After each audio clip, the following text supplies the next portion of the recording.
सभी श्रद्धालु सुन लें, यहाँ लेटे रहने से कोई फायदा नहीं है। जो सोवत है सो खोवत है। उठिए उठिए, स्नान करिए। और ये आपके सुरक्षित रहने के लिए बहुत आएंगे और भगदड़ मचने की संभावना है।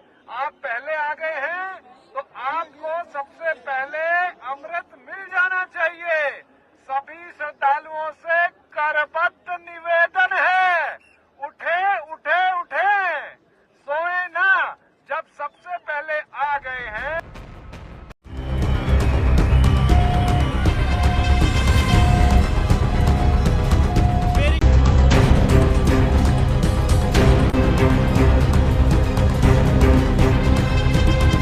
क्या पूरा मामला है, क्या कहिए? अभी हम लोग आप लोगों के चैनलों के माध्यम से ही देख रहे हैं, दुखद घटना घटी है। जो भी हुआ है अच्छा नहीं हुआ है, उसको ध्यान में रखते हुए अखाड़ा परिषद ने फैसला लिया है। जनहित को ध्यान में रखते हुए, क्योंकि कुंभ क्षेत्र में कम से कम 10-12 करोड़ जनता आ चुकी है, उसको ध्यान में रखते हुए अमृत स्नान को कैंसिल किया है। अब आगे नहीं होगा या क्या, किस तरह का? नहीं, अब आगे अखाड़ा बैठेगा, अध्यक्ष जी बैठेंगे, आचार्य लोग बैठेंगे कि आगे क्या होना, लेकिन जनहित को ध्यान में रखते हुए कैंसिल किया। क्या कोई छूट लग रही है कि अभी ये जांच का विषय है, अभी मैं इसके में कुछ नहीं बोल सकती। साजिश है कि जांच का क्या है, वो उसमें मैं क्या बोल सकता हूँ, क्योंकि जनता है, अनुमान से ज्यादा आ गई है। पूरी गलियां भरी पड़ी, पूरे कैंप भरे पड़े हुए हैं। अब मेरे आश्रम का आप पीछे देखेंगे तो जहां मैं कथा करती हूँ वहां आदमी के ऊपर आदमी लेटा हुआ है। तो जनता आई है, श्रद्धालु आए हैं। बस ईश्वर से प्रार्थना है कि जिन परिवारों के साथ यह हादसा हुआ है उनको जल्दी भगवान स्वस्थ करे। और निवेदन करती हूँ कि पूरा मेला क्षेत्र कुंभ है, किसी भी घाट में जाकर स्नान करें। मैं तो रोज यही निवेदन करती हूँ कि त्रिवेणी ही पूरे संगम को बोलते हैं, संगम क्षेत्र ही त्रिवेणी है। कहीं किसी घाट में स्नान करें और जब खाली समय हो तो अपना आए और संगम में स्नान करें। प्रयागराज महाकुंभ में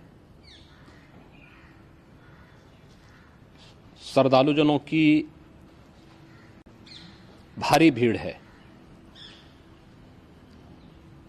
लगभग 8 से 10 करोड़ श्रद्धालु इस समय प्रयागराज के अंदर मौजूद है। कल भी 5.5 करोड़ श्रद्धालुजनों ने महाकुंभ का स्नान किया था। ये जो भारी दबाव श्रद्धालुजनों के कारण और श्रद्धालुओं के संगम नोच पर जाने के कारण वहाँ पर एक बना हुआ है, लेकिन पूरा प्रशासन मौके पे वहाँ मौजूद है। रात्रि को 1 से 2 बजे के बीच में अखाड़ा मार्ग पर, जहाँ पे अखाड़ों के अमृत स्नान के दृश्य से बैरिकेड्स भी किए गए थे, तो बैरिकेड्स को फांद करके आने में कुछ श्रद्धालु गंभीर रूप से घायल हुए हैं। उन्हें तत्काल हॉस्पिटल में पहुंचा करके उपचार आदि की व्यवस्था उनके लिए की गई है। उनमें से कुछ श्रद्धालु गंभीर रूप से घायल हैं। लगातार प्रशासन स्थानीय स्तर पर श्रद्धालुओं की सकुशल स्नान कराने के दृष्टि से रात्रि को कल सायंकाल 6:30-7 बजे से ही मौनी अमावस्या का मुहूर्त प्रारंभ होने के बाद से ही लगातार लगा हुआ है। प्रयागराज में महाकुंभ में श्रद्धालुजनों के सकुशल स्नान करने, अमृत स्नान के लिए देश भर से आए हुए श्रद्धालुजनों की व्यवस्था के लिए, उनके कुशल क्षेम के लिए आदरणीय प्रधानमंत्री जी का प्रातःकाल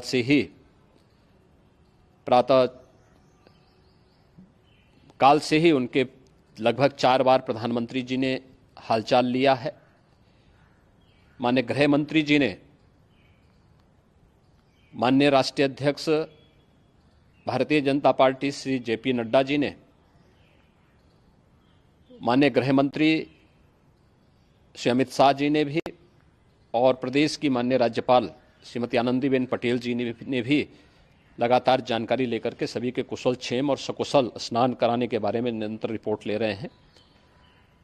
हम लोगों की प्रातःकाल से ही श्रद्धालुजन जो भी आए हैं वे स्नान कर सकें, इसके लिए यहाँ पे उच्च स्तरीय बैठक भी चल रही है, जिसमें मुख्य सचिव भी हैं, डीजीपी हैं, प्रमुख सचिव गृह हैं, मुख्यमंत्री कार्यालय के अपर मुख्य सचिव के साथ साथ एडीजी लॉ एंड ऑर्डर के साथ साथ अन्य वरिष्ठ अधिकारीगण मौजूद हैं। प्रयागराज में हालात वर्तमान में नियंत्रण में हैं, लेकिन भीड़ का दबाव बहुत बना हुआ है। अखाड़ा परिषद से जुड़े हुए पदाधिकारियों के साथ मैंने स्वयं भी बातचीत की है। आचार्य महामंडलेश्वरों से भी, पूज्य संतों के साथ भी मेरी बातचीत हुई है और पूज्य संतों ने बड़ी ही विनम्रता के साथ इस बात को कहा है कि नहीं, श्रद्धालु जन पहले स्नान करेंगे और फिर जब उनका दबाव कुछ कम होगा और वे सकुशल वहाँ से निकल जाएंगे तब हम लोग स्नान करने के लिए संगम की तरफ जाएंगे।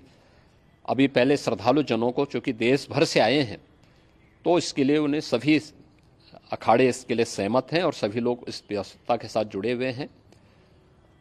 लगातार इस दिशा में हम लोगों का प्रयास है कि जो अब तक प्रातः काल से ही आपने देखा होगा, कल मैंने बताया कि कल लगभग 5.5 करोड़ श्रद्धालु कल महाकुंभ का स्नान किए हैं और आज प्रातः काल तक लगभग 8:30 बजे तक 3 करोड़ से अधिक श्रद्धालु स्नान कर चुके हैं।